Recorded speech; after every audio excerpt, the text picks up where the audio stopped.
लोकसभा निवडणुकीच्या वेळी इंडिया आघाडीने संविधान खतरे में है असा नारा देत देशभरात खळबळ उडवून दिली होती।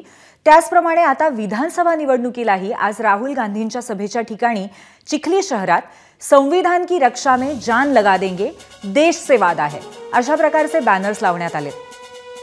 याचाच आढावा घेतला आमचे प्रतिनिधी डॉक्टर संजय महाजन यांनी। लोकसभा निवडणुकीच्या वेळी काँग्रेसने एक नारा दिला होता आणि तो नारा होता संविधान खतरे में है। या नाऱ्याबद्दल त्यावेळी मोठं वादंग निर्माण झालं होतं। आज बुलढाणा जिल्ह्यातील चिखली येथे राहुल गांधीची या ठिकाणी सभा आहे आणि आपण जर का बघितलं तर या ठिकाणी पुन्हा एकदा राहुल गांधींच्या सभेच्या निमित्ताने या स्टेजच्या समोर म्हणजे ज्या ठिकाणी सभा आहे त्या ठिकाणी अशा प्रकारचे पुन्हा एकदा संविधान की रक्षा में जान लगा देंगे, देश से वादा है अशा प्रकारचे पोस्टर या ठिकाणी लावण्यात आलेले आहेत। त्यामुळे संविधान पुन्हा एकदा या विधानसभा निवडणुकीच्या निमित्ताने पुन्हा चर्चेत आलेलं आहे।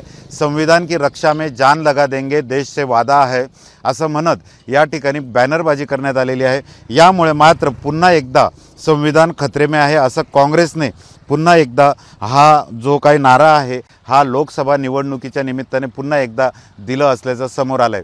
या ठिकाणी अनेक ठिकाणी असे बॅनर लावण्यात आलेले आहे की ज्यामुळे संविधान खतरे में आहे किंवा संविधान की रक्षा में देश से वादा है अशा प्रकारचे हे बॅनर आहेत आणि यामुळे चिखली शहरात मोठ्या प्रमाणात आता चर्चा सुरू आहे। Cameraman Shantaram sir, doctor Sanjay Mahajan, ABP माझा, बुलढाणा। एबीपी माझा, उघडा डोळे बघा नीट।